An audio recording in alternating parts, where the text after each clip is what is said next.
Bom dia, irmãos. Mais uma vez, né? É um prazer para a gente poder estar aqui presente, né? Para poder ouvir e aprender um pouco mais da palavra de Deus e, no caso, nosso irmão Fabiano, que trará a palavra, sendo usado como instrumento e se permitindo, né, ser usado por Deus para trazer o que Deus tem para entregar para nós. Em um momento de reflexão, né, estava pensando sobre as dificuldades, né? A gente tem o costume grande de pensar em nossas dificuldades e sempre buscar lamentar sobre isso. Mas no mesmo ponto me veio à mente, né, um trecho da palavra de Deus que retrata exatamente o momento quando Jesus Cristo, na caminhada dele, ele se afasta dos discípulos, entra em espírito de oração, né, para conversar com o Pai, e ele clama ao Pai: Pai, se possível, passa de mim este cálice, porém, seja feita a tua vontade. Até mesmo Jesus Cristo, né, sofreu, e é até engraçado a gente falar dessa forma, porque, inclusive, ele foi até o que mais sofreu, né, levando em consideração ao que nós temos na nossa vida. Ele se entregou para poder tirar todo o pecado que está na gente. E, às vezes, nós somos ingratos em pensar que estamos passando por dificuldades. Às vezes, nos dedicar, nos entregarmos para o trabalho de Deus é difícil, porque a gente tem muito compromisso, o nosso trabalho nos consome, os nossos estudos e assim por diante. A gente sempre tem um motivo para poder superar o que Deus tem e o que Deus pede de nós e o que Deus precisa de nós. E nós acabamos nos perdendo com essas nossas reclamações e deixamos de entregar a nossa vida a Deus e fazer e seguir a ordem de Deus, ao que Ele tem para nós e receber as bênçãos que Deus tem para nós. Que a mensagem que o irmão vai trazer para nós agora possa entrar em seu coração, fazer morada, e que você esteja aberto para receber de fato isso. Que você esteja pronto para receber a exortação que o irmão tem para trazer. E que possa deixar seu orgulho de lado, porque nós somos orgulhosos e é difícil para nós ouvir às vezes uma palavra dura. Então que isso possa surtir efeito nas nossas vidas e possamos crescer mais com o que o irmão tem para apresentar para nós. Estaremos também agora passando por um breve momento de louvor com apresentações musicais dos irmãos e logo após o irmão trará a mensagem que Deus tem colocado no coração dele. Porém, vamos fazer uma oração e passar adiante. Senhor Deus, agradecemos por essa oportunidade que o Senhor nos dá de conhecermos mais e de aprendermos mais a cada dia sobre o Senhor. Com um manual, um livro, um manual de vida que está na nossa frente a qualquer momento. Hoje conseguimos encontrar em modelos de livro físico, hoje conseguimos encontrar em modelos digitais, até mesmo de graça na internet, versões para que podemos compreender mais sobre o Senhor. Não compreendemos mais por falta de nossa atitude, ó Pai, de buscar a Tua palavra e de crescermos na Tua presença. Pedimos que o Senhor nos dê forças, nos dê ânimo para continuar. Principalmente no momento atual, o qual a gente tem passado por problemas de termos que ficar em casa e presos, e isso gera uma indisposição, gera desânimo, mas que esse desânimo e que essa indisposição não possa afetar a nossa vontade e a nossa sede de crescer na Tua presença. Essa é a oração que te fazemos, em nome de Jesus. Amém.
Olá, irmãos!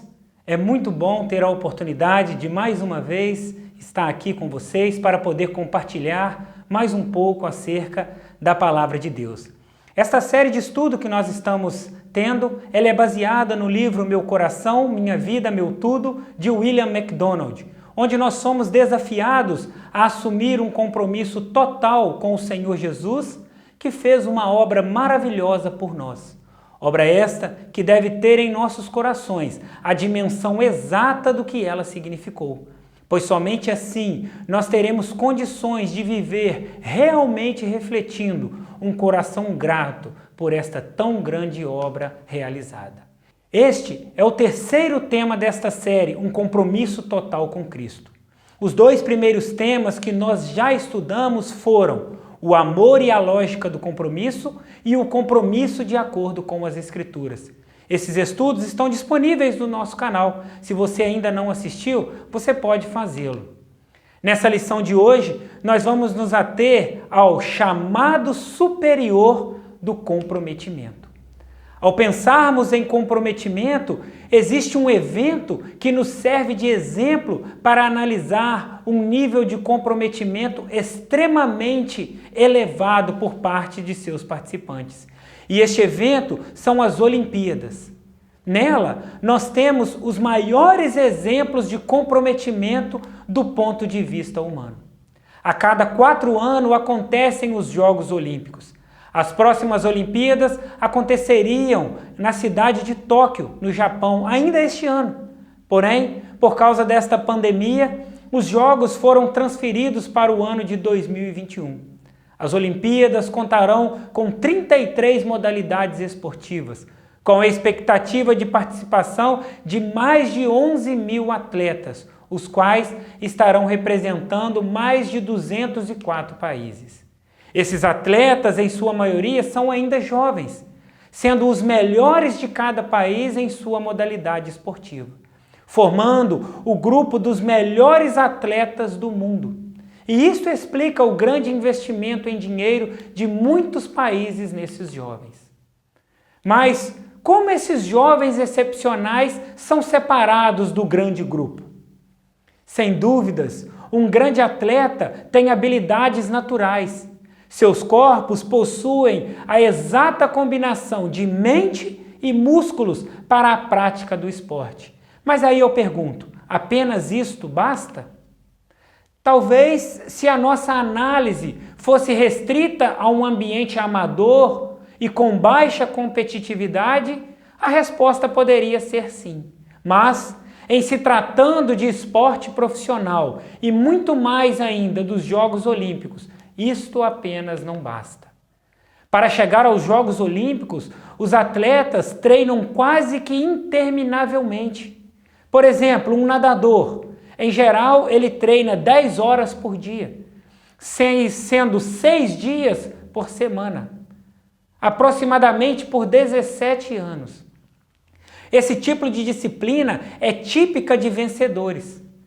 Por trás de cada medalha de ouro, prata ou bronze, estão anos de treinamento disciplinado. Mas o que leva esses atletas a essa vida de dedicação exclusiva à preparação? Qual é a motivação desses atletas? A motivação do atleta olímpico não é outra, senão ganhar o ouro. Toda essa luta e dedicação tem como objetivo o momento em que aparecerão diante dos árbitros e a medalha da vitória será colocada em seus pescoços.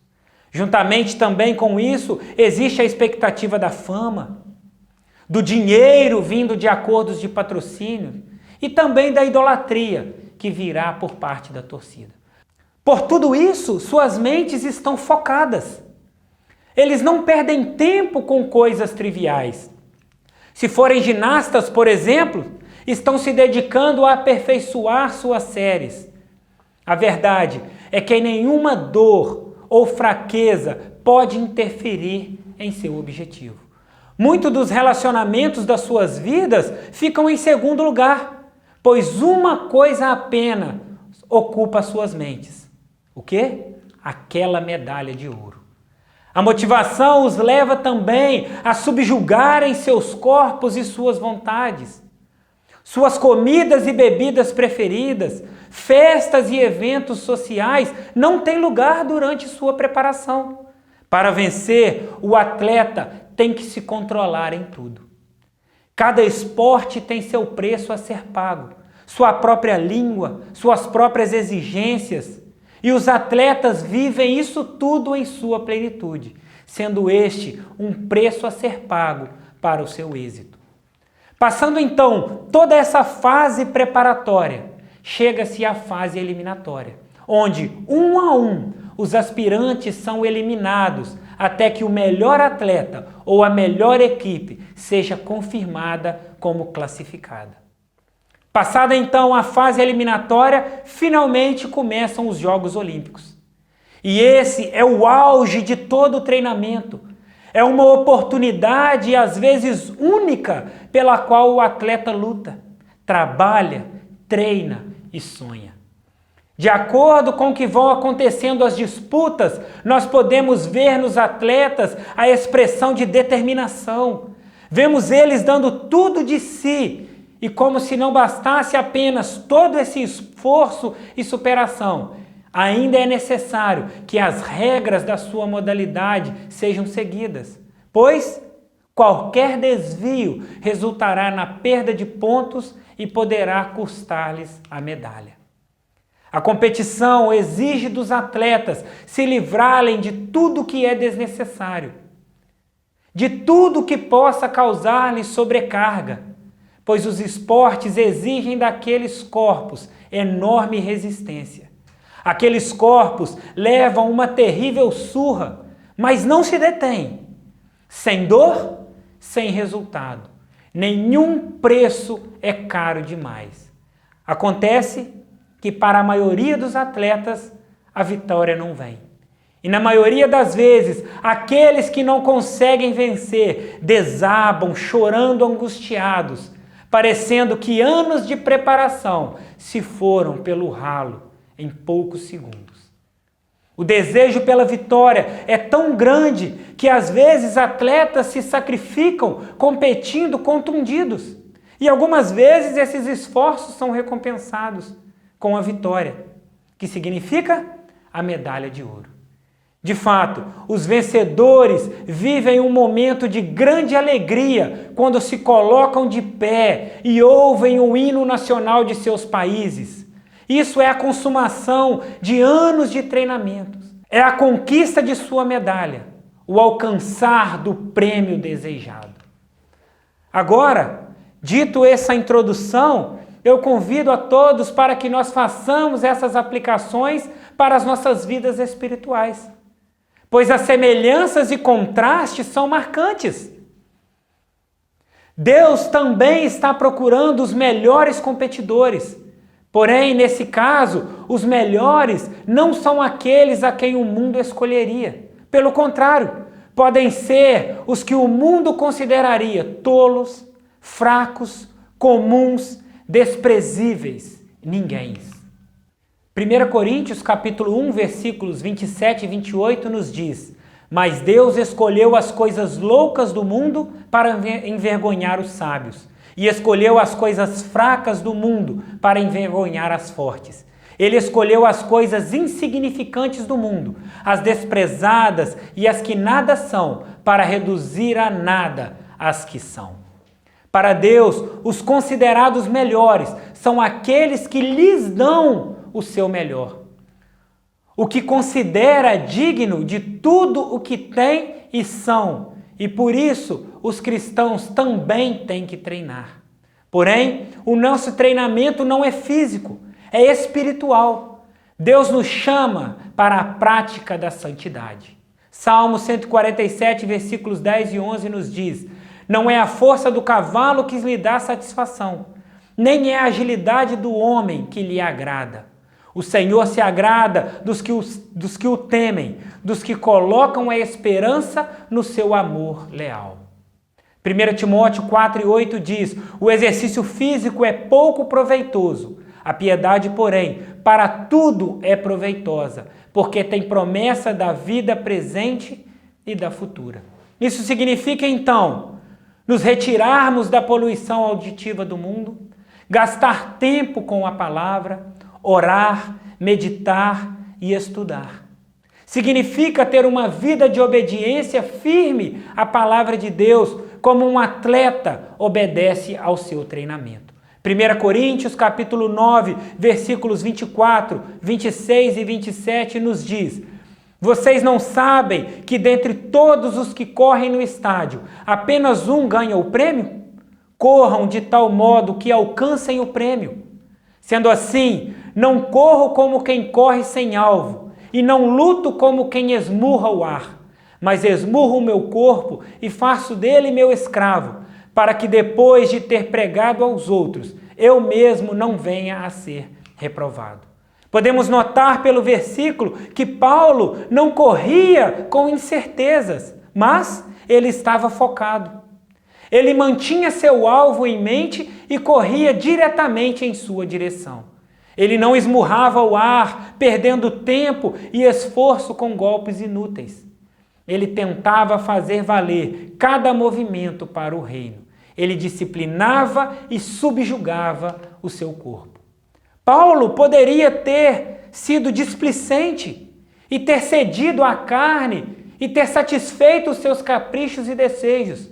Porém, se ele tivesse agido assim, ele jamais poderia vencer na vida cristã. E aqui não estamos falando de salvação, que é única e não se perde, mas estamos falando do serviço fiel ao nosso Senhor, que produz a mudança de vida em outros e que um dia proporcionará recompensas. Por isso, nossas mentes precisam estar focadas.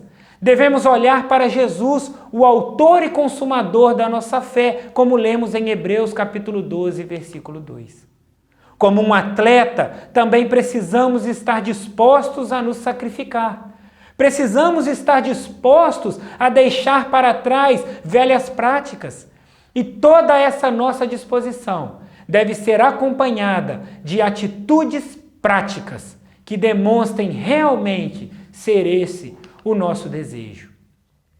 Quando o servo, então, decide ser um atleta de Cristo, começam, então, as suas eliminatórias. John era um jovem que estava prestes a assumir um compromisso de trabalho integral com o Senhor. Antes dele assumir seu ministério, ele foi interpelado por seu futuro sogro, que lhe disse: John, conforme você se prepara para começar um ministério, eu quero lhe dar alguns conselhos. Permaneça fiel a Jesus. Certifique-se de manter seu coração próximo de Jesus todos os dias. O caminho entre aqui e aonde você está indo é longo e Satanás não está com pressa nenhuma para pegá-lo.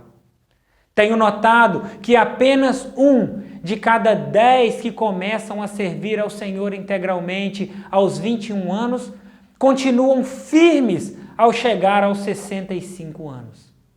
Eles são abatidos moralmente, abatidos por desânimo, abatidos por teologias liberalistas, eles se tornam obcecados por dinheiro.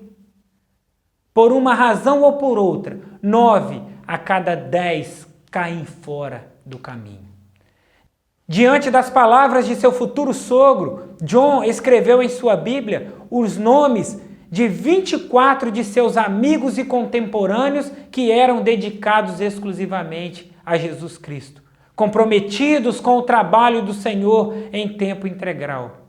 E após 33 anos, ao olhar a lista, ele pôde constatar que apenas 3 dos 24 nomes originais permaneciam firmes em seu compromisso. Na corrida cristã, diversas coisas podem nos desviar do nosso alvo ou se tornarem pedra para o nosso tropeço. Por isso, precisamos nos livrar de qualquer coisa desnecessária. É isso que o autor de Hebreus quer dizer em Hebreus capítulo 12, versículo 1, parte B. Livremo-nos de tudo o que nos atrapalha e do pecado que nos envolve e corramos com perseverança a corrida que nos é proposta. A verdade é que não podemos ter bagagem em excesso. Como cristãos, não devemos nos envolver com negócios dessa vida. Cristo precisa ser o primeiro em nossa vida. 2 Timóteo, capítulo 2, versículo 4 nos diz: nenhum soldado se deixa envolver pelos negócios da vida civil, já que deseja agradar aquele que o alistou. 1 Coríntios 7, 29 a 31 nos diz: o que quero dizer é que o tempo é pouco. De agora em diante, aqueles que têm esposa, vivam como se não tivessem. Aqueles que choram, como se não chorassem. Os que estão felizes, como se não estivessem. Os que compram algo, como se nada possuíssem. Os que usam as coisas do mundo, como se não as usassem. Porque a forma presente deste mundo está passando. Em nossa eliminatória cristã, passaremos por diversos sentimentos. Haverão lágrimas por um mundo perdido e pela má condição espiritual da igreja. Haverão lágrimas por nossos próprios fracassos e falhas. Choraremos quando discípulos promissores abandonarem a fé. Mas também haverá alegria em cada triunfo do Evangelho, para cada cristão que continua fiel ao Senhor e para cada resposta de oração. O atleta de Cristo participa da eliminatória nessa terra, mas não para receber sua recompensa aqui. Nosso alvo é o tribunal de Cristo, onde o juiz estará assentado no pódio da recompensa e terá em suas mãos não medalhas de ouro, mas coroas. Coroas da vida, coroas da glória, coroas da justiça. Prêmios estes indestrutíveis. Portanto, não há para nós orgulho da vida nesse momento. Não buscamos vanglória. Nossa eliminatória nos conduzirá para o momento em que Cristo colocará suas mãos marcadas pelos pregos no ombro do vencedor para lhe entregar a coroa. E qual será o resultado disso? Não será outro, senão que o vencedor irá se ajoelhar diante dele e depositar as coroas diante dos seus pés, pois somente Cristo é digno de as receber. O que aconteceria se os cristãos demonstrassem o mesmo zelo, motivação, disciplina e determinação que os atletas olímpicos? O que aconteceria se nós gastássemos tanto tempo lendo a Bíblia, orando e servindo ao Senhor, quanto os melhores atletas do mundo gastam treinando? Certamente viveríamos uma vida de plena santificação e o mundo seria evangelizado. Essa conclusão que chegamos nos revela com clareza que o comprometimento é necessário para qualquer um que queira alcançar excelência. Assim, os atletas olímpicos não são os únicos que têm que praticar incessantemente, treinar rigorosamente e disciplinar-se fielmente.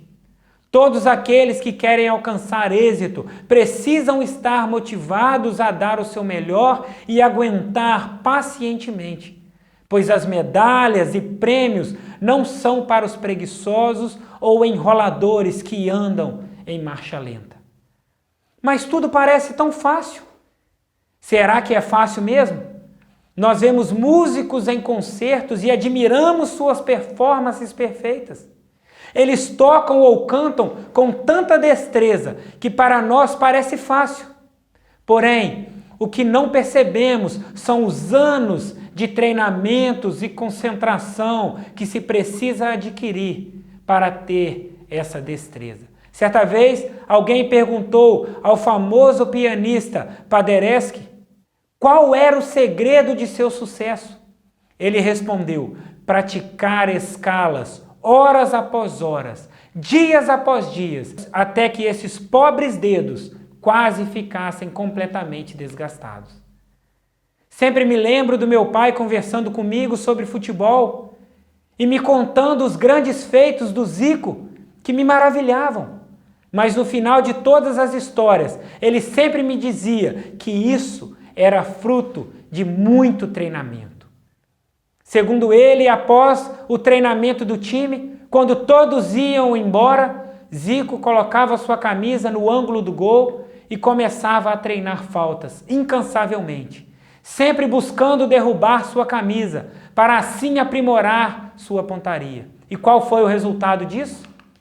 Até hoje, ele é reconhecido como um dos maiores cobradores de falta de todos os tempos e é amado pela maior torcida do Brasil.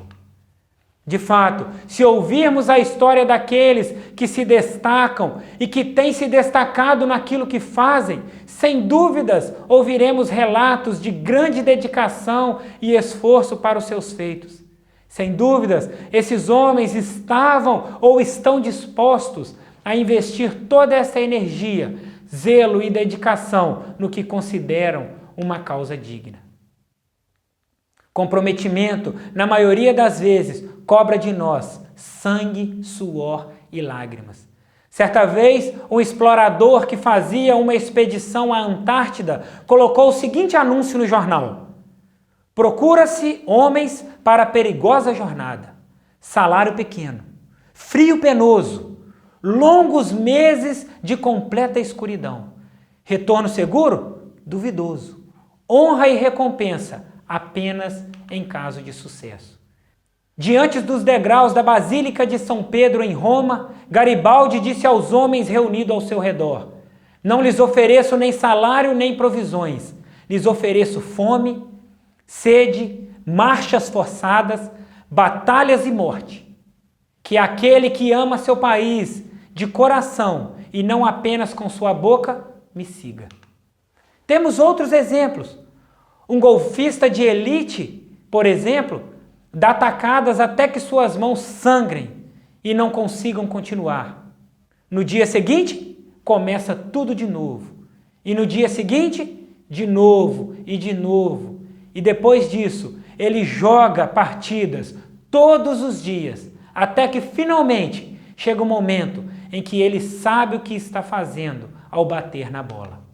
Atores e atrizes decoram suas falas e então ensaiam até que cada movimento e modulação estejam certos. Arqueólogos aguentam um sol escaldante por semanas em busca de uns poucos fragmentos de cerâmica. Pessoas envolvidas com pesquisas esquecem o relógio e o calendário enquanto buscam novas descobertas científicas. E quanto a nós? O que temos oferecido ao Senhor Jesus Cristo? Temos ousado oferecer menos? Essa é uma questão importante para nós que somos seguidores do Cristo do Calvário. Temos o maior capitão para seguir. Temos a maior mensagem para proclamar e a maior causa pela qual viver e morrer. Por isso, se homens e mulheres se esgotam por reconhecimento, honras e remuneração financeira, amor por seu país e sucesso, muito mais nós deveríamos estar dispostos a dar tudo para o nosso Senhor. Acontece que não é isso que temos visto na vida da maioria dos cristãos e na maior parte das igrejas. O que é uma total contradição, pois temos a melhor causa da terra, porém, muitas vezes investimos tão pouco, nos dedicamos com o que sobra do nosso tempo. E por fim, vemos muitos líderes que com frequência têm medo de pedir de seus membros mais do que o mero mínimo, pois sabem que se exigirem mais, haverá de suas igrejas um êxodo em massa. Meus queridos irmãos, o chamado superior do comprometimento liga para nós um grande alerta em nossa jornada cristã, nos mostrando que devemos buscar o topo, nos preparando com a devida motivação para a competição que nos está proposta, sendo cientes de que a jornada será como uma eliminatória que nos ensinará que o comprometimento é caro e exigirá de nós, na maior parte das vezes, sangue, suor e lágrima. Muitos que professam amar o Senhor Jesus Cristo e ter o desejo de servi-lo são humilhados quando comparados a pessoas dedicadas a este mundo. Muitas das ações e serviços na obra cristã são feitas pela metade. Elas são encerradas como tarefas a serem completadas, mas parece haver pouco esforço na preparação ou pouca alegria na sua execução. Um professor da escola dominical sobrevive com poucos minutos de estudo e ainda menos ainda de oração. E então no final se pergunta, por que há tão pouco fruto? Um pregador recorre aos arquivos para usar um antigo sermão, pensando que isso vai bastar para o domingo que vem, já que poucos da congregação se lembrarão do que vai ser falado. E no final ficam confusos porque seu público não se sente tocado. A maioria de nós não ora como deveria, porque orar é trabalhoso e duro. E aí expressamos surpresa por não vermos resposta nas nossas orações. Meus irmãos, a preguiça espiritual é a responsável por muito da seca espiritual. Que esses ensinamentos possam abrir os nossos olhos e criar em nós o desejo de atendermos ao chamado superior do comprometimento, o cumprindo da forma pela qual o Senhor espera de cada um de seus servos. Que o Senhor Deus abençoe a vida de cada um de nós. Amém. Que possamos receber essa mensagem que foi entregue pelo nosso irmão Fabiano, que foi usado como instrumento por Deus, e que possamos colocar em prática, né, mais nas nossas vidas e entregarmos mais de nós mesmos para Deus. Vamos fazer uma breve oração de encerramento. Estaremos também posterior contando com um pouco mais de louvor e música e encerramos nossa manhã. Senhor, nós te agradecemos porque o Senhor usou nosso irmão. O Senhor fez com que ele trouxesse exatamente o que o Senhor quis dizer e nada que saiu da boca dele. Sim, inspirado pelo Senhor. Que isso possa permanecer em nossos corações e deixar uma marca para que possamos a cada dia lembrar e a cada dia nos dedicarmos mais e mais para buscarmos esse conhecimento, buscarmos saber mais e buscarmos levar, né, a Tua palavra para todo canto, o qual for possível, o qual tiver a nosso alcance. Em nome de Jesus. Amém.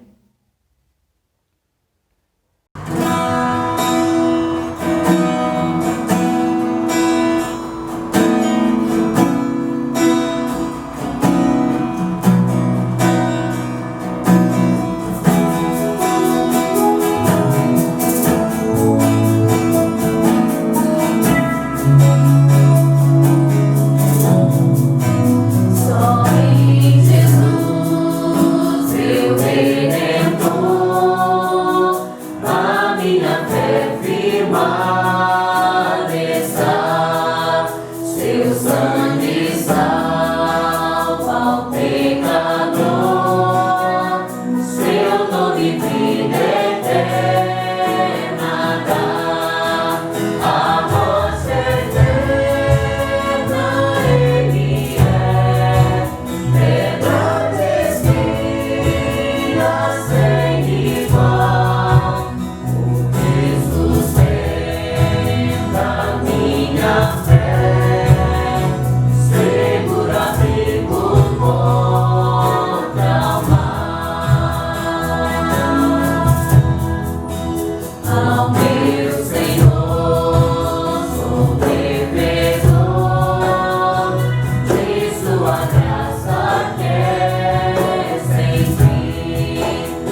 Mas através do tempo o mundo a verdade conheceu. Por